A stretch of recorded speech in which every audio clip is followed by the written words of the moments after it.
जय श्री कृष्णा। राधे राधे।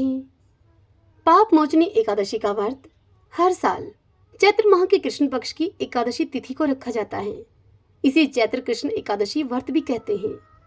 पौराणिक मान्यताओं के अनुसार जो भी पाप मोचनी एकादशी के दिन व्रत रखकर भगवान विष्णु की विधि विधान से पूजा करता है, व्रत कथा को सुनता है, रात्रि जागरण करके अगले दिन दान देने के बाद व्रत का पारण करके व्रत को पूरा करता है, तो उस पर भगवान विष्णु की असीम कृपा होती है और उसके सभी पाप मिट जाते हैं।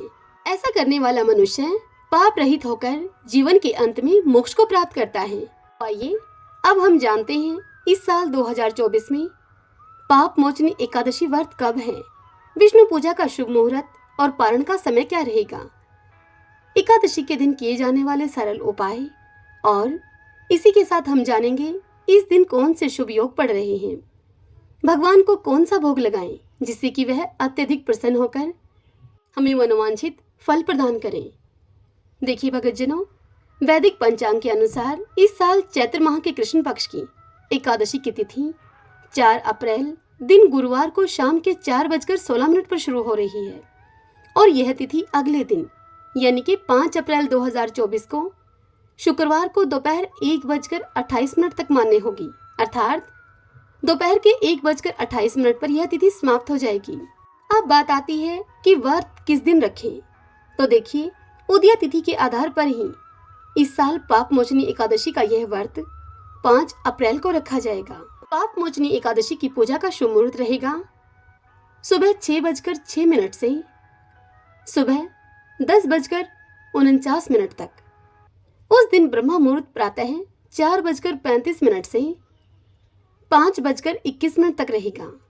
वहीं दिन का शुभ मुहूर्त यानी कि अभिजीत मुहूर्त रहेगा दोपहर 11:59 से दोपहर के 12:49 तक। इस बार पाप मोचनी एकादशी के दिन 2 शुभ योग हमें मिल रहे हैं। उस दिन साध्य और शुभ योग बन रहे हैं।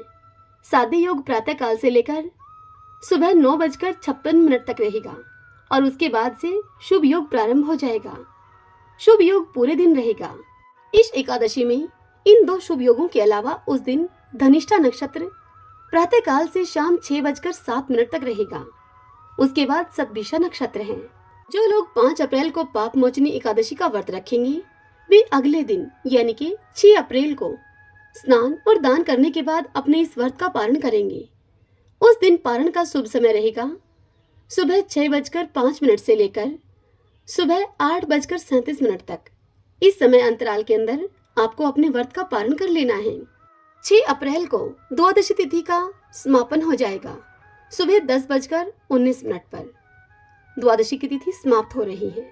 अगर जीवन में भूलवश आपसे कोई पाप हो गया हो तो पाप मोचनी एकादशी के दिन तुलसी का पूजन करके संध्या के समय गाय के घी का चौमुखी दीपक जलाएं। साथ ही विष्णु भगवान के सहस्त्र नाम का भी जप करें। अगर आप ऐसा करते हैं तो भगवान विष्णु की कृपा आपके जीवन भर बनी रहेगी और घर में सुख समृद्धि की वृद्धि होगी। पौराणिक मान्यताओं के अनुसार एकादशी के दिन भगवान विष्णु की विधि विधान पूर्वक पूजा आराधना करने का विधान है। कहा जाता है कि सच्चे मन से अगर इस दिन जगत के पालनहार भगवान विष्णु की पूजा आराधना की जाए तो उनका असीम आशीर्वाद प्राप्त होता है। साथ ही इस दिन भगवान विष्णु को विशेष चीजों का भी भोग लगाना चाहिए। ऐसा करने से इंसान को सौभाग्य की प्राप्ति होती है और पूजा का पूर्ण फल प्राप्त होता है। एकादशी तिथि की पूजा आराधना करने के बाद भगवान विष्णु को पंचामृत का भोग लगाना चाहिए। कहा जाता है कि भगवान विष्णु को पंचामृत बहुत ही प्रिय होता है। मान्यता के मुताबिक पंचामृत का भोग लगाने से जीवन में आ रही तमाम परेशानियों से मुक्ति मिलती है। इसके अलावा एकादशी तिथि के दिन केले का भी भोग लगाया जाता है। ऐसा कहा जाता है कि श्री हरि को केले का भोग लगाने से धन संबंधित सभी परेशानियों से मुक्ति मिलती है। इस दिन भगवान विष्णु को साबूदाने की खीर का भी आप भोग लगा सकते हैं। यह भोजन भी भगवान को अति ही प्रिय है। साबूदाने की खीर बनाकर आप उसका भोग लगाएं। पाप मोचनी एकादशी के दिन खीर का भोग लगाने से समस्त दुखों से मुक्ति मिलती है। इसके साथ ही पाप मोचनी एकादशी तिथि के दिन भगवान विष्णु के भोग में तुलसी दल अवश्य शामिल करें, क्योंकि हमारे शास्त्रों में ऐसा वर्णन मिलता है कि बिना तुलसी के भगवान विष्णु कोई भी भोग स्वीकार नहीं करते हैं।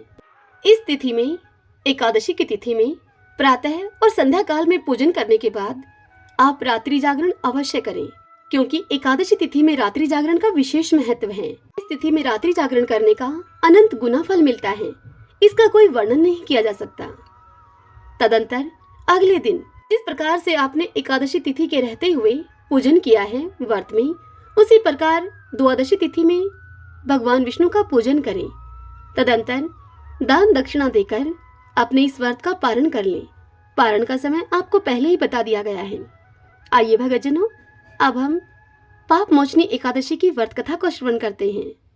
सभी बोलिए विष्णु भगवान की जय। ओम नमो भगवते वासुदेवाय। युधिष्ठिर ने पूछा भगवान श्री कृष्ण से कि हे भगवान, फागुन शुक्ल पक्ष की अमल की एकादशी का महात्म्य मैंने आपसे सुना।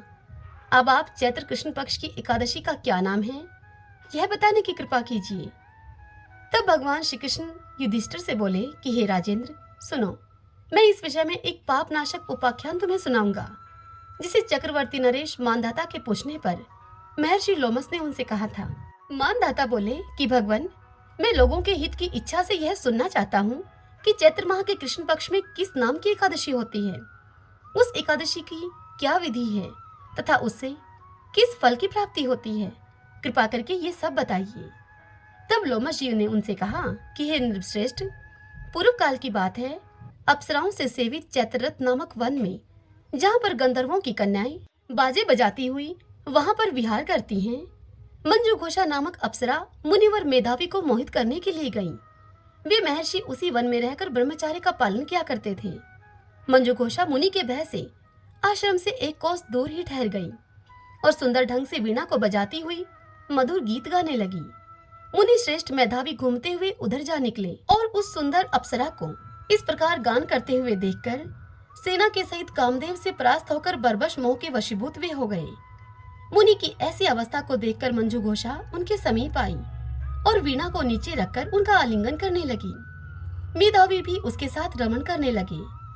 कामवश रमण करते हुए उन्हें रात और दिन का भी भान न रहा। इस प्रकार मुनिजनों के लिए अनुचित सदाचार का लोप करके अप्सरा के साथ रमण करते हुए उन्हें बहुत दिन व्यतीत हो गए। मंजू घोषा देवलोक में जाने को तैयार हुई। जाते समय उसने मुनिश्रेष्ठ मेधावी से कहा कि हे ब्राह्मण, अब मुझे अपने देश जाने की आज्ञा दीजिए। यह सुनकर मेधावी मुनि उससे बोले कि देवी, जब तक सवेरे की संध्या न हो जाए तब तक तुम मेरे पास ही ठहरो। यह सुनकर अप्सरा ने कहा कि हे विप्रवर, अब तक न जाने कितनी संध्या चली गई, मुझ पर कृपा करके बीते हुए समय का विचार तो कीजिए आप। लोमस जी राजा मानधाता से इस कथा को सुनाते हुए आगे कहते हैं कि हे राजन, अप्सरा की इस बात को सुनकर मेधावी के नेत्र आश्चर्य से चकित हो उठे। उस समय उन्होंने बीते हुए समय का हिसाब लगाया तो उन्हें मालूम हुआ कि उसके साथ रहते हुए 57 वर्ष व्यतीत हो गए हैं। उसे अपनी तपस्या का विनाश करने वाली जानकर मुनि को उस पर बड़ा ही क्रोध हुआ। उन्होंने श्राप देते हुए मंजू घोषा से कहा कि पापिनी, तू पिशाची हो जा। मुनि के श्राप से दगद होकर वह विनय से नतमस्तक होकर बोली कि हे विप्रवर, मेरे श्राप का आप उद्धार कीजिए। 7 वाक्य बोलने या 7 पद साथ साथ चलने मात्र से ही सत्पुरुषों के साथ मैत्री हो जाती है। तो हे ब्राह्मण, मैंने तो आपके साथ अनेक वर्ष व्यतीत किए हैं, अतः हे स्वामिन, मुझ पर आप कृपा कीजिए। यह सुनकर मुनि बोले कि भद्रे, तुम मेरी बात सुनो, यह श्राप से उद्धार करने वाली है। क्या करूं? तुमने मेरी बहुत बड़ी तपस्या नष्ट कर डाली है। चैत्र कृष्ण पक्ष में जो शुभ एकादशी आती है उसका नाम है पाप मोचनी। वह सभी पापों का क्षय करने वाली है।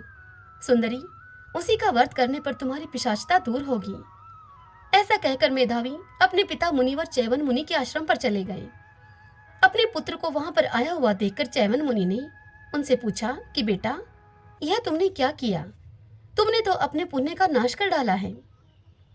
तब मेधावी मुनि उनसे बोले कि पिताजी, मैंने अप्सरा के साथ रमण करने का पातक किया है।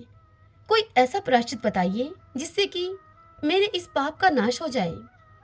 तब चैवन मुनि ने अपने पुत्र से कहा कि बेटा, चैत्र कृष्ण पक्ष में जो पाप मोचनी एकादशी होती है, तुम उसका व्रत करो। उसका व्रत करने पर पाप राशि का विनाश हो जाएगा। अपने पिता के इस कथन को सुनकर मेधावी ने उस व्रत का अनुष्ठान किया। इससे उनका वह पाप नष्ट हो गया और वे पुनः तपस्या से परिपूर्ण हो गए। इसी प्रकार मंजू घोषा ने भी इस उत्तम व्रत का पालन किया। पाप मोचनी का व्रत करने के कारण वह पिशाच योनि से मुक्त हुई और दिव्य रूप धारणी श्रेष्ठ अप्सरा होकर स्वर्गलोक में चली गई। हे राजन, जो श्रेष्ठ मनुष्य पाप मोचनी एकादशी का व्रत करते हैं उनका सारा पाप नष्ट हो जाता है। इस कथा को पढ़ने अथवा सुनने से सहस्त्र गौदान का फल मिलता है। ब्रह्म हत्या, स्वर्ण की चोरी, सुरापान और गुरु पत्नी गमन करने वाले महापातकी भी इस व्रत के करने से पाप मुक्त हो जाते हैं। यह व्रत बहुत ही पुण्यमय है। ओम नमो भगवते वासुदेवाय। विष्णु भगवान की जय। श्री राधा कृष्णाभ्याम नमो नमः। यदि यह वीडियो आपको उपयोगी लगे तो इस वीडियो को आप लाइक करें और कमेंट बॉक्स में ओम नमो भगवते वासुदेवाय लिखें। जय श्री कृष्णा। राधे राधे।